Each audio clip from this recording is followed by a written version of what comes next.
Today is Wednesday, February 29th. Today is Leap Day 2012.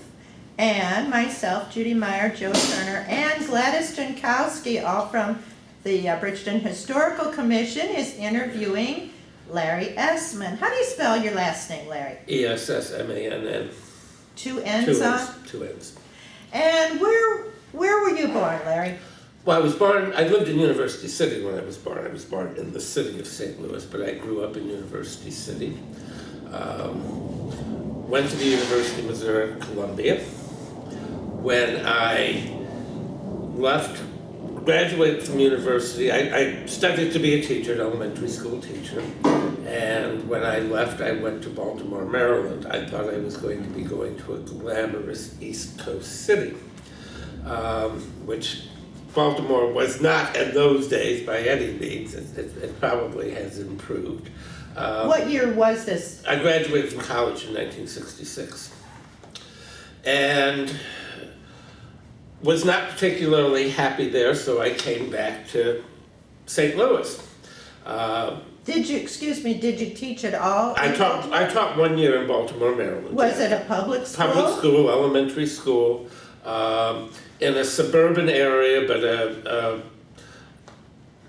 an area that immediately adjoined the city of Baltimore. So it was even though it was suburban, it was very congested in a very urban feeling area. And for many reasons, I was not particularly happy there, so I came back to St. Louis. And of course, I grew up in University City, and the place where I thought that I wanted to teach were places like University City or Kirkwood or Webster or Ferguson, because those were the areas with which I was familiar and I knew people. But I put in application many places, including Pattonville School District.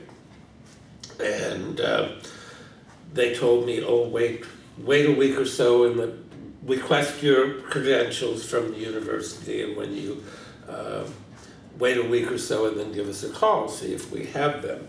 And a day or two later, I got a phone call from them to come in for an interview. And what happened was they were building a new school. They were building Carrollton Oaks Elementary School. They had a teacher hired to teach 6th grade, and this would have been early summer, probably June or July of 1967. And they had a teacher hired to teach 6th grade there, but he took a job as a principal in Jefferson City, Missouri. So they had an opening, and people today don't appreciate the job situation in those days. If you were an elementary school teacher, you were pretty much guaranteed a job, and pretty much wherever you wanted that job to be. There was certainly not the competition that there is today. So at any rate, I was called in for an interview. Had absolutely really no idea where Pattonville School District was. Were you living in University City? I was at that point with my parents. Yes. Yeah, in University City. And when I was in college is when Northwest Plaza was built. And I sort of knew where it was, and a friend of mine in college, his family owned a motel on Lindbergh. I'm not sure if it's still there. It's on Lindbergh, south of St. Charles Rock Road, across from there. Congress Inn? No. South of St. Charles Rock Road. I'm thinking Capri, is that right? Is there a Capri motel there? Could be, I don't know. I'm not even sure the building is still there. There used to be a bar still at that point, but... Was it by Whitehall Manor? Yes, well, before Whitehall Manor. Right across from Northwest Plaza. And so again, I knew this guy from university, and his family owned that, and so sometimes we drove into town together, and we came to his hotel. I mean, that was about all I knew of Northwest Plaza, or of Pattonville School District, or of this area. But at any rate, I was called in for an interview. And again, I interviewed with the director of elementary education, who was Art Ronald. And at the conclusion of the interview, he said, "Well, how interested are you in teaching in Pattonville?" And I said, "Very."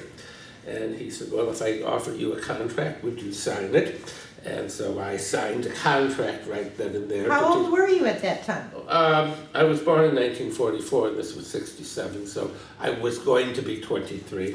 So you were still kind of young, but yet, Very young.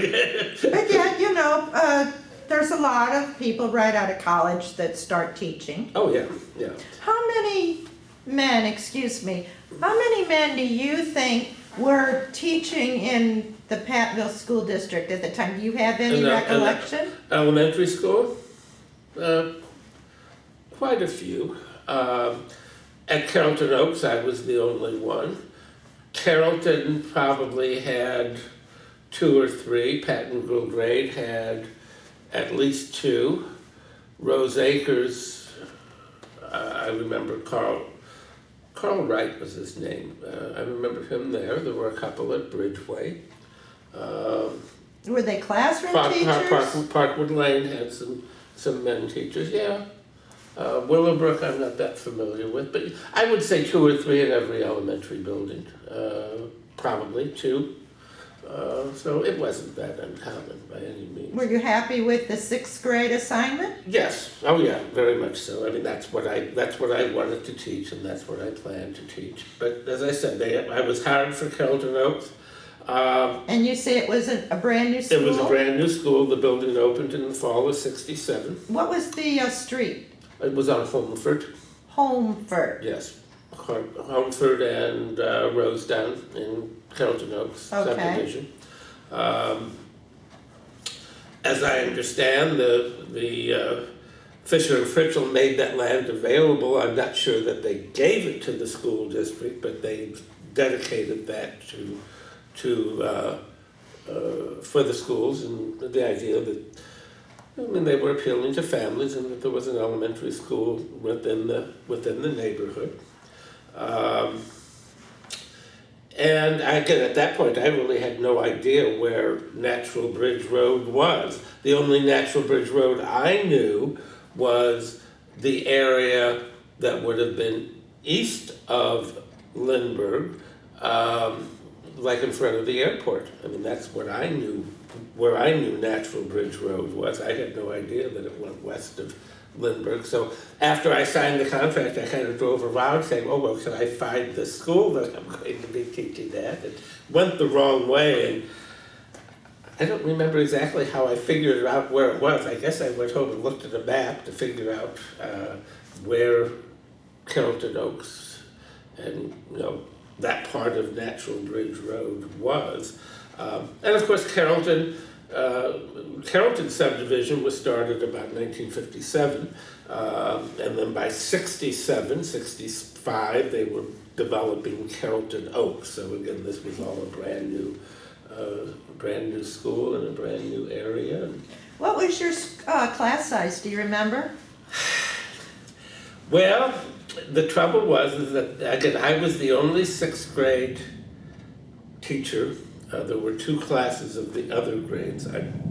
I believe 2 of everything. Now, maybe one of the primary grades. There may have been 3 sections of some of the primary grades, but there was only 1. And again, they were building the subdivision. I mean, you'd be out on the playground, and you could see next door the lot next to the school. They were building a house. One day there was a foundation, and those were all kind of factory built homes. So 2 days later, a house is there. So at any rate, I don't know exactly how many I had when I started. Probably around 30. Wow. But as they built homes and students enrolled, by the end of the year, I had 37 students. Oh my goodness, that is crowded, wasn't it crowded? It was very crowded, yes it was. And you being kind of a young man at the time, how was it? Well, again, when you're young, sometimes you just accept what is there. Now, the only thing that that got into my skin one time is that we went on a field trip, as I recall, to the symphony. Oh, okay. You know how they do those Yes. young people's concerts. Yes. And the bus that took us made a stop at Bridgeton School, which was, of course, on Natural Bridge Road at, I guess it was just a little bit west of Fifi Road, or like a lot or two west of Fifi Road.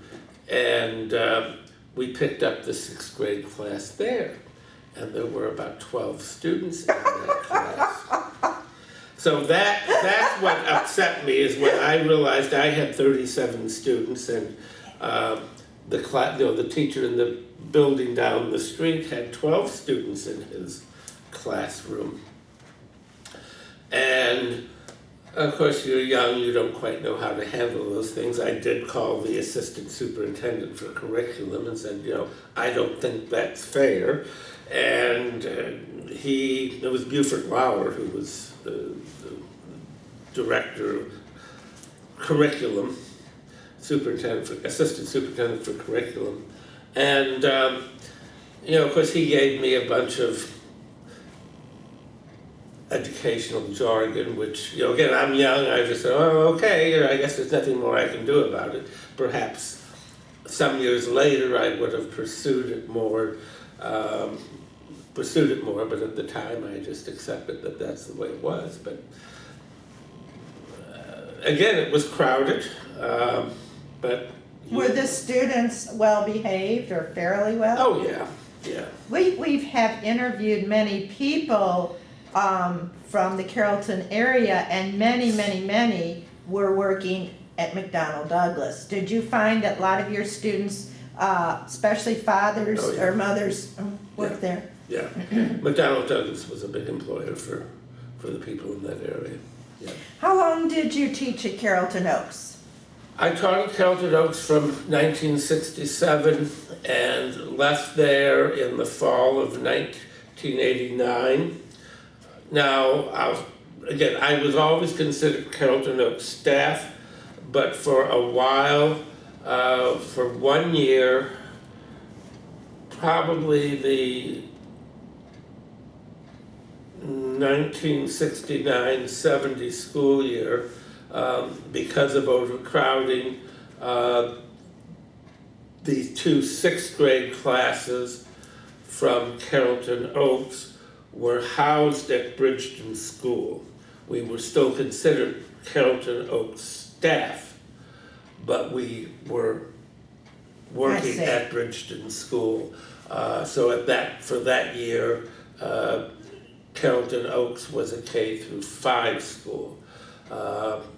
They were doing some expansion at Bridgeton School at that time, and so once additional classrooms were added at Bridgeton, then the attendance lines were redrawn, and some of the students that had been going to Carrollton Oaks went to Bridgeton, and I went back to Carrollton Oaks there. But I was there until 1989. Now, you said you grew up in University City. Yes. And then did you move into Bridgeton yourself? I moved to Bridgeton in 1970. I moved to Brittany Acres Apartments, which is now called something else.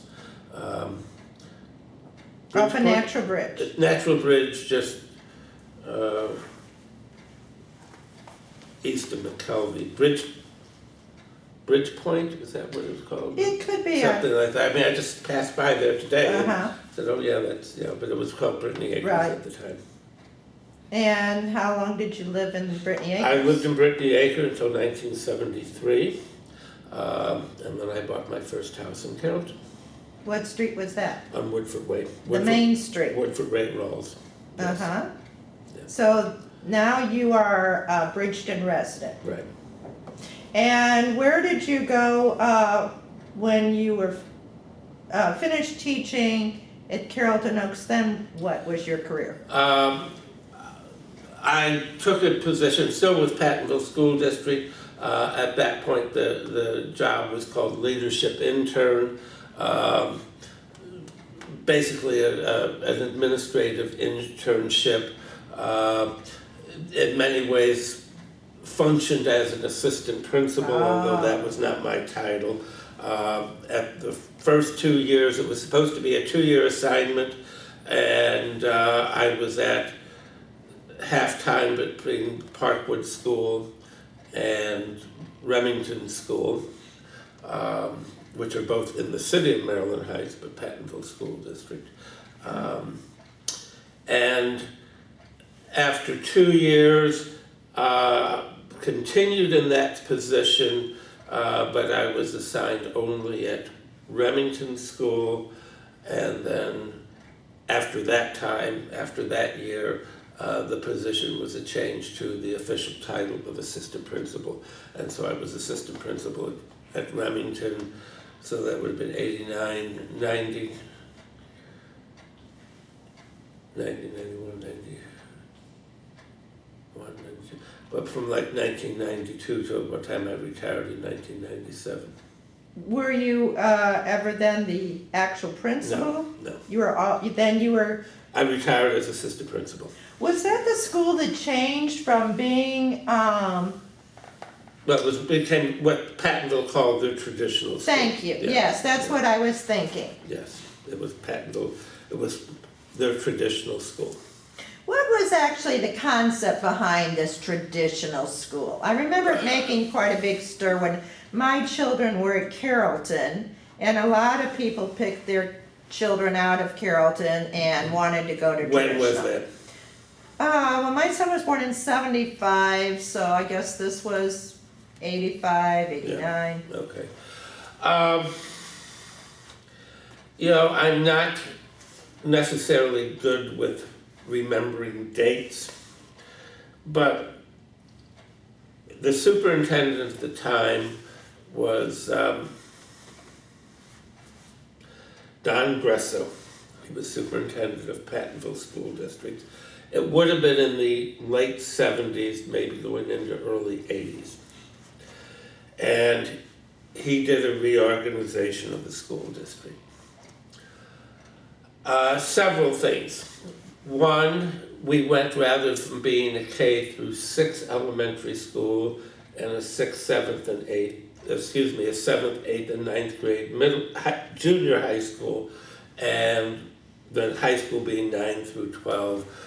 They reorganized to K through 5 for elementary, 6, 7, and 8 for middle, what they then called middle school rather than junior high, and high school being 9 through 12. That's what my children were. Basically, that was the trend in education throughout the country at that time. 9th grade was always the first year of high school, even when it was housed in a junior high school building. And so it was thought that it was more appropriate for those students to be in high school. And maturity-wise and whatever, it's more important that 9th graders be more appropriate, I guess, that 9th graders be in high school, and 6th, 7th, and 8th graders are more developmentally similar group. So that change was made. The other reason for traditional school was at the time, research showed that a lot of parents were taking their students out of public school and enrolling them in parochial schools, which have had a K through 8 structure. And many of those students were not, the families were not necessarily Catholic, but they wanted that old-fashioned educational concept for their children, rather than what the public schools were offering at the time. So when traditional school was started, it was one of the reasons was to keep those students in the public school system, and of course that was a time of declining enrollment. Referring back a little bit to when I was hired, basically if you walked up and filled out an application, you were offered a contract in the school district. But by about 76, 77, people who were graduated from college had very difficult times getting a job in public schools. Many of my colleagues who were hired at that time, they were offered a one-year contract. They were told, we're giving you a contract this year, but you will not get a contract for next year. Most of them, they didn't get a contract in April when the rest of us signed contracts, but by August or September, they found out, yes, you will have a job, but those people were, on the edge of their seat for months wondering, am I going to have a job next year? Whereas, when I was hired, 10 years earlier, you knew you were going to have a job. So at any rate, it was an idea of keeping kids in the public schools rather than them letting go to other schools. So the idea about traditional at the time was, again, it was as, quote, an old-fashioned traditional education. There would be K through 8 would be housed in a single classroom. There would be one teacher responsible for that class all day long, rather than going in the middle school. 6th, 7th, and 8th graders would go to one teacher for social studies and another teacher for language arts and another teacher for math and whatever. In traditional school, it was all going to be like an elementary school. K through 8 would be in a self-contained classroom. They did have art, music, and PE teachers. One, the state requires a certain participation in those classes, and the other, that is what Pattonville did, and Pattonville did that. Pattonville probably had a better program for those specialist art, music, and PE than many other school districts in the county. Even when I started and before that, they probably were really pretty progressive about that. When it first started, there was the expectation that students would be achieving at grade level. There would be no special consideration made if a student wasn't reading on grade level. Basically, the parents were expected that they would get them up to grade level, and the idea being that, if they couldn't read at grade level, maybe traditional school wasn't the place for them. Originally, there were no counselors, no special reading teachers, no special school district services offered at traditional school. Now, by the time I came to traditional, and again, the traditional school probably started in the late 70s. I'm going to say 78, 79. Even farther, I think a little even. Maybe 76, 70, I don't know. No, I think even in the 80s, I think. 70s, something, 76, something like that. That's when it started. By the time I came in 89, much of that was changing. Oh, really? They had special reading teachers, special school district services were offered for students in our building and whatever. Now, a lot of that is, again, just federal law. I mean, you can't provide a school and say we're not going to give services to children that need it. If you had a school, you had to provide those kinds of services for students. So traditional schools, the idea behind it changed over the years. When did you retire? 1997. What did you do after you retired? Enjoyed traveled. myself. How old were you when you retired? I was 52. You were 52 when you retired? 52. And that's kind of young by a lot of Yes, it is. retirement Yes, it is. standards. So, what was your game plan? Well, to enjoy myself. What were your interests? I'm a bicyclist, so I ride 3 or 4 times a week, and that's important to me. It's a lot of friendships. There, people you get used to seeing, and you make plans to be with these people several times a week. And bicycling always involves lunch out, so that's Social. it's a real social. In addition to the exercise and whatever, it's a real social outlet for me. I am a skier, so a couple times during the winter I go on a ski trip. I like to travel. I'm lucky enough that I'm usually able to take several nice trips a year. How many countries have you been to? How many countries have I been to? All of them. No, not at all.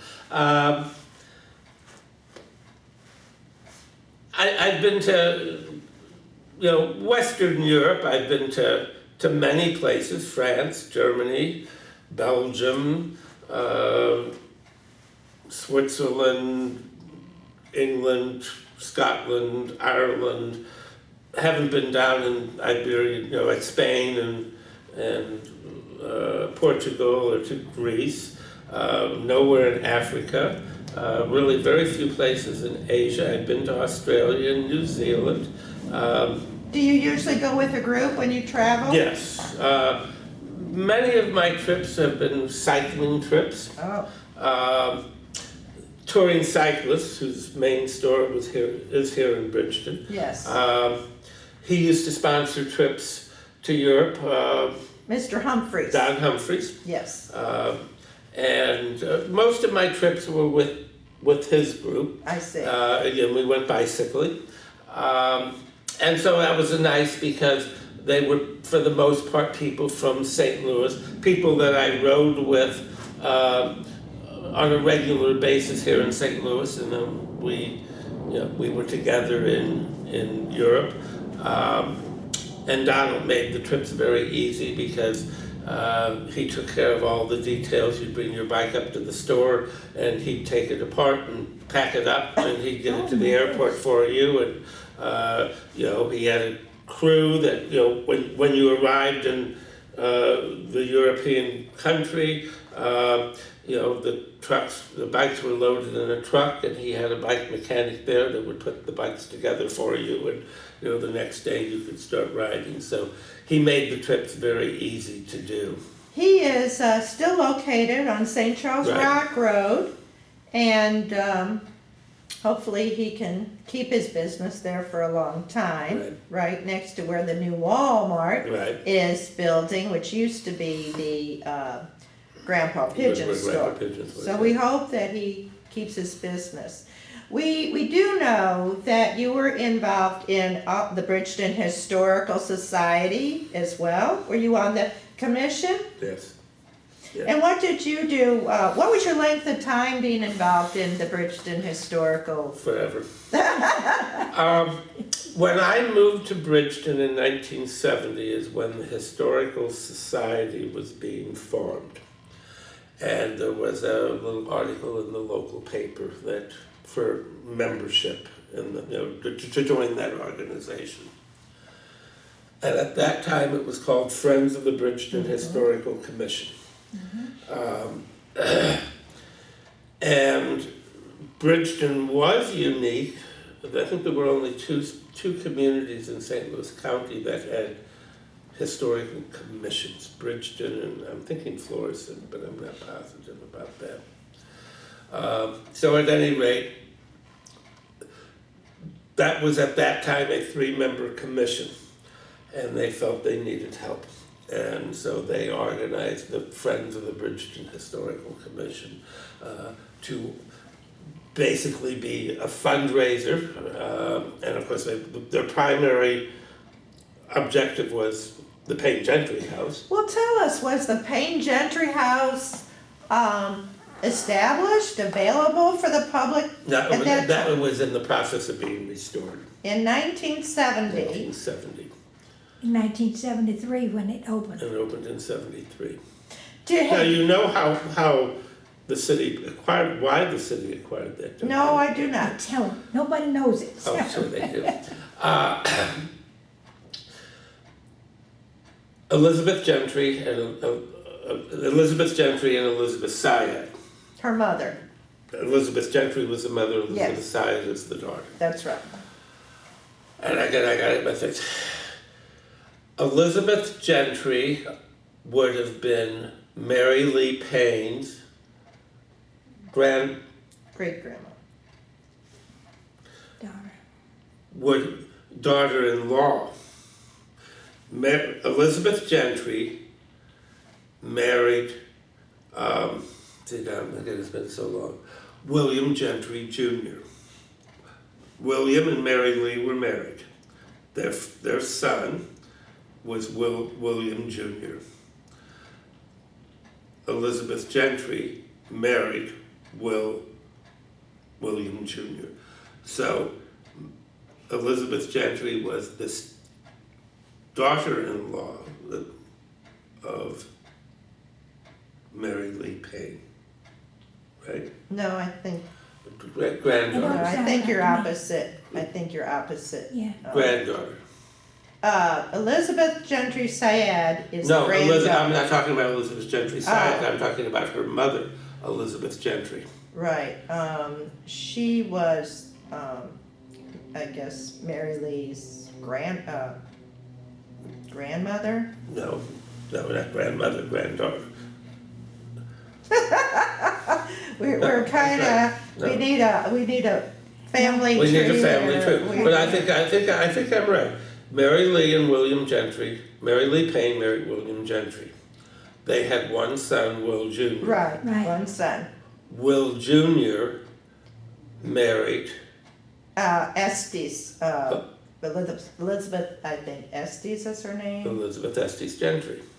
That's who I'm talking about. and, And their daughter was Elizabeth Syed.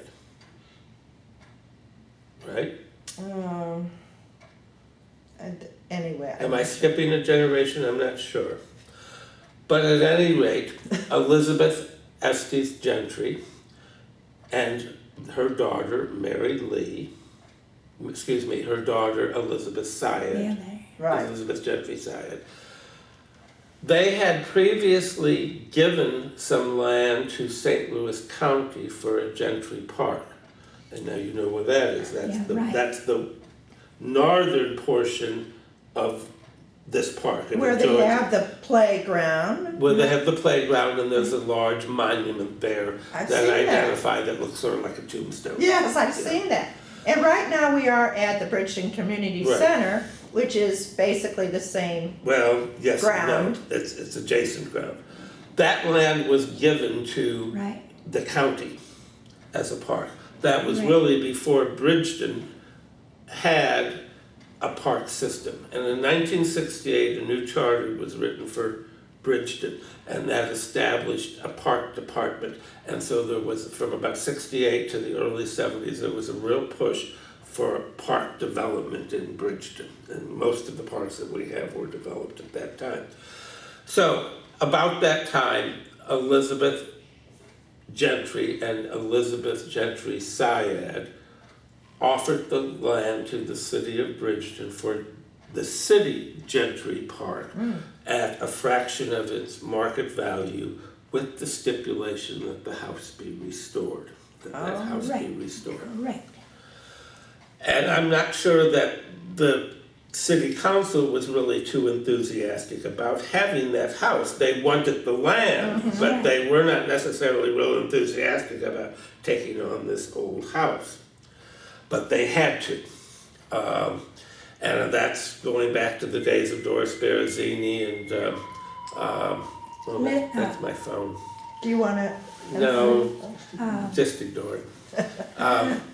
Rosemary, Darcy, her name, Dohart. I can't- Marilyn Dorwood. Yeah, they're the ones that work so hard. Yeah, basically Doris Barazzini, who lived down on Fifi Road, was very enthusiastic about restoring the house. She was a real go-getter, and she and her friend was Marilyn Dorwart, and they were women who just got very involved, and they were set to this. And so they fought to have this, to get the city fathers, the city councilmen, to do what they said they would do, restore the house. Can you tell us at that point, what did the house look like? Do you remember? Do you know what the house, Yeah. what kind of condition it was? Well, it had been lived in, so, I mean, it was all right, but it was run down. As a little bit of history, in the mid-1950s, a couple came to teach in Pattonville. Francis Chedester and James Chedester. Now, this would have been about 1955-56. They were from Kansas City area. They graduated from college, and they were offered jobs here in Pattonville. Francis was going to be an elementary school teacher at Pattonville grade, and Jim was going to be principal or assistant principal at the high school. And they had one small child at the time. And so Jim came to this area to look for a house to rent. And he found a house to rent. It was what we now call the Payne Gentry house. And he called up Francis and said, I found us a house, bring the baby down here, we'll set up house. She said, I came down here, I took one look at that house, and I said, when you find a decent house, give me a call. She said, I went back home with the baby to my mother. She said, I wasn't going to live in that house. And then, you know, for a while, the house was also used as a beauty parlor. I've heard that. Yes, it was used as a beauty, it was Billy's Beauty Parlor. What was the name? Billy. Billy. More recent times, she was across the street. She worked out of the basement of her house across the street. But at one time, her beauty shop was in the living room. So the house was livable, but it was very different. I mean, there had been asphalt tile put on the floors of the rooms, you know, covering the wooden floors. And what was more recently the caretaker's apartment, and I guess you used to call it just the museum room, that was a kitchen for the house. In the corner, where there is that small little stoop that goes out to the patio, that was an enclosed frame section where the bathroom was. Was there a bathroom or restroom in the house at that time? Yeah, and I said, And where was it? Well- Was it in that, where they had a screened-in porch? no. Oh. In the back of the house, there is a small little stoop that goes out to the patio in back of the house, right? Okay. That corner was enclosed with a frame structure, an addition. That was where the bathroom was. That was probably built about 1920 or something like that. That's where the bathroom was. Is that close to where the gazebo is? Well, yeah, so right in that corner where the gazebo is, yeah. I thought that was a screened-in that Elizabeth always talks about. They had a screened-in and where she used to sleep at, There may have been a screened-in portion there too. Now that I don't remember, but that's where the bathroom was also in that. That was a good-sized room. It it filled in most of that corner. okay. And so there was a caretaker living in the house? Well, when the house was started to be restored, it was vacant and it suffered some vandalism. So they felt that it was important to have a caretaker there to prevent that vandalism. So one of the first things that was done, even before the house was restored, is that north wing, above the doctor's office, was made into a little efficiency apartment for a caretaker. The caretaker there, his name was Pete Liebig. His daughter, I guess his daughter or his daughter-in-law had some relationship with the city, and I don't remember what that was, but at any rate, he was a widower. He was by himself. He needed a place to stay, so it worked out to be a convenient relationship for everyone. And so he stayed there until he died, or he may have become. Do you remember Pete? Yeah, he died, and then after that, we got the alarm system. Yeah, I mean, and after, and I don't remember if he probably was. I don't know if he left the house before he died, was in a nursing home or hospital. I don't really remember that anymore. But at any rate, when he died, we felt it was probably just as well to get a good alarm system and not fool with the caretaker and whatever. So were you, so to speak, on the ground floor of the Payne Gentry house? Yes, I did lots of scraping and Literally on the ground yeah, floor? literally on the ground floor. I mean, we used to have volunteer crews that went up there to, nights and weekends, and we'd scrape paint and remove all that asphalt tile and this and that and whatever. And of course, that was the days before environmental considerations. You didn't think about the lead paint you were scraping off and the asbestos that you perhaps were releasing. I guess it was there. But we often said that you couldn't have paid someone to do that work. I mean, it was just so nasty, unpleasant work to do. And again, we moved the tile and the underlayment that was put on the tile. We called a professional in to sand the floors, and he took one swipe with his machine and he ran across a nail. And he said, "I'm not going to ruin my equipment in this house," and left the job. So I think we got down on our hands and knees and removed more of the nails, and I think we sanded the floors ourselves too, because no one would do it. Who made the decision of gathering up the furniture and setting up the rooms, and kind of who was kind of in charge of making these decisions? Doris Berrezzini is the one that I'm going to say was primarily involved. I think on the Historical Commission at the time there was Carl Banker. The book Bridgeton's in 1794, that was written by that commission. And again, I think it would have been Doris and Carl and probably Elizabeth Brannicky. Does that sound right? Right, it doesn't. To relate it to the hardware store, I don't know exactly what the relationship is. Probably. And I think.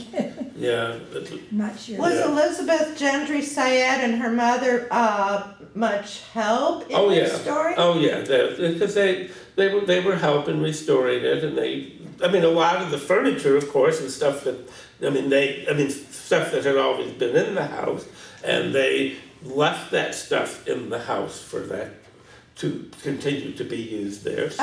Gladys and I have been tour guides for several years. In fact, Gladys taught me, and I did come up and hear one of your tours one time when I was first started. And it's always of interest to think, where was all this furniture while the house was being rented out? It was there. They stored it after we had a break-in, and they stored it. Well, until you're talking about two different things. When the city acquired the house and it was vacant, the furniture was there, and then, as you said, there was a break-in, and so they decided they had to put the furniture in storage to protect it. And see, even renters lived in it at that time, and the furniture was there. The furniture was there while it was rented out. And that's amazing that so much of that furniture could survive in pretty good condition. Yes. It wouldn't today. Yeah, when I was tour guide, one Sunday I had I'm going to say he was a young man. This would have been in the 1980s probably, and he was probably a man who was 30-something years old. So he lived in the house as a boy. Oh my! His parents rented the house. And we went through, and he said, yes, this piece of furniture was in this room, and this piece of furniture was in that room. And he also told me that there were things up in the attic when he was a boy, he was told he couldn't go up in the attic to play because Mr. Gentry had things up there that he shouldn't be getting into, that they had to protect. So the furniture, most of the furniture that is there was there while the house was rented. Well, that's, amazing. It really is amazing when you think that the house was built in 1870 and then that furniture, came to us, I want to ask a question. Do you remember a house that's out in the William Gentry Park out that way? Was there a caretaker house out there? I really don't remember that, but yes, there was. Because I had a man come through, a tour guide. He said he lived there, and he said Mr. Gentry wouldn't let him get near the house. Yeah, there were other buildings on the property, and now, again, I don't really remember them at all. By the time I became involved in the house, they were gone. There was like a barn back there, and that was torn down as soon as the city acquired the house, I think, because of insurance purposes and safety issues. There was another house on the property that was a caretaker's house, or a hired staff. I mean, at one time, going back to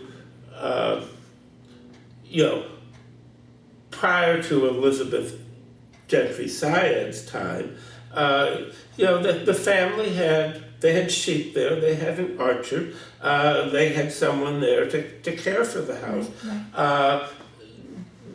Probably Mary Lee died in 1902, something like that. I would say very shortly after that is when William Gentry, her husband, moved to the city and they began using the house as a summer house. Yeah. So in that period of time in there, it was, again, I think there were some sheep, there were some orchards, and they had people to care for them. They used the house as a summer house probably till the late 40s. And for mostly when Elizabeth Gentry Syed became old enough that she kind of balked, I don't want to spend my summers out there. She became a teenager and she went to be with her friend. You have to remember this was country. Right. Now, some of you, there was a family named Wolf that lived, they lived on Fifi Road. It is in a 2-story house right across from where Carmel Court came into Fifi. It was an old 2-story white farmhouse. And there were several girls. It was Sammy Wolf and Frankie Wolf. Frankie married Kyle of Design Air. Frank Fisher Design Air. Kyle is one of the principals in that. Sammy Wolf became Sammy Caffrey. She was my neighbor in Bridgeton. And would have been about probably close in the same age to Elizabeth Syed. And anyway, Sammy and her sisters lived down there, and Elizabeth spent her summers here at the Payne Gentry house. And Sammy told me one time, oh yes, I remember Elizabeth. We played with Elizabeth. We liked playing with her. She had a Treehouse, a Pony, and all the Wizard of Oz books, so we all loved to go down to her house.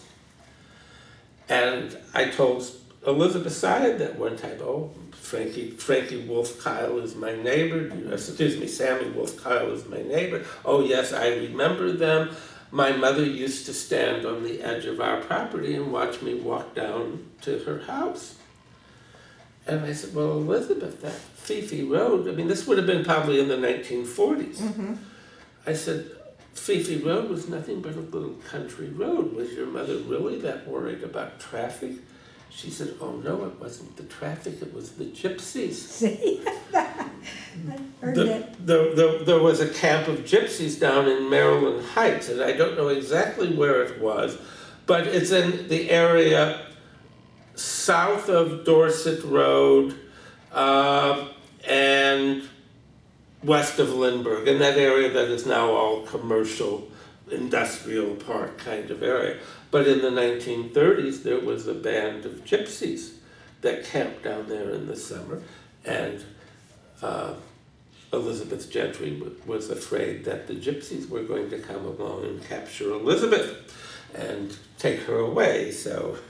Yes, she tells, I've heard her tell stories of this, and we really need to get this on tape because you don't hear of stories too much like that anymore, But just tell us briefly, I think we're probably running out of, we're running out of time. Can you tell us some of I know before I was involved in the Payne Gentry House as a tour guide, they used to promote a lot of special events, quilt shows. Do you remember these different events and having these different? We did. Yeah, I really can't say I remember a whole lot. I guess some of those things, the quilt shows, again, Doris and Marilyn were both interested in quilting. When Marilyn left the St. Louis area, she moved to Florida and she had a quilt shop down there for many years, a quilting shop. I haven't heard much from Maryland for a couple of years, and I don't think the store is still there. But yes, we had the quilt shop, a quilt show, and of course that's why the Gentry Fair started for that too. What was that, Gentry Fair? Well, Gentry Fair started, again, before the house was even finished, and it was a way that the Historical Society was raising money for the Historical Commission. And it started off as kind of a flea market garage sale, and it started off at Carrollton Shopping Center. One year and this was before I was involved, they did an art show. And then that evolved over a few years. And so by the time I became really involved, starting in the 73, 74, something like that, we did Gentry Fair in Gentry Park. We did it the weekend after Labor Day. And we did arts and crafts booths, rented space to artists and craftsmen and antique dealers or whoever wanted to come out, and we did a lot of special, shows. We'd have displays set up of old-time engines, and we had people come out to do dances and square dances and that sort of thing. For many years. Did you have reenactors as well? We did do that at one time. I think we had some Civil War reenactors one year. That was a big thing. So yeah, my son Larry was in on that. Yeah. Was there a lot of interest from the community? Yes. I remember when my children were younger, they had some kind of an essay contest, and my daughter won a third prize or something in an essay, and so she was presented a ribbon on like that back patio of the Gentry house. Yeah. Yes. How long did you stay involved in the Bridgeton Historical Society? Well, I guess I was always a member, and then I was on the Historical Commission probably for my two 3-year terms. That's what you can serve in. It's 2-3 years. 6 years. Yes. 6 years consecutive. I don't know that I served after that. Until I moved away, I was a tour guide at the house.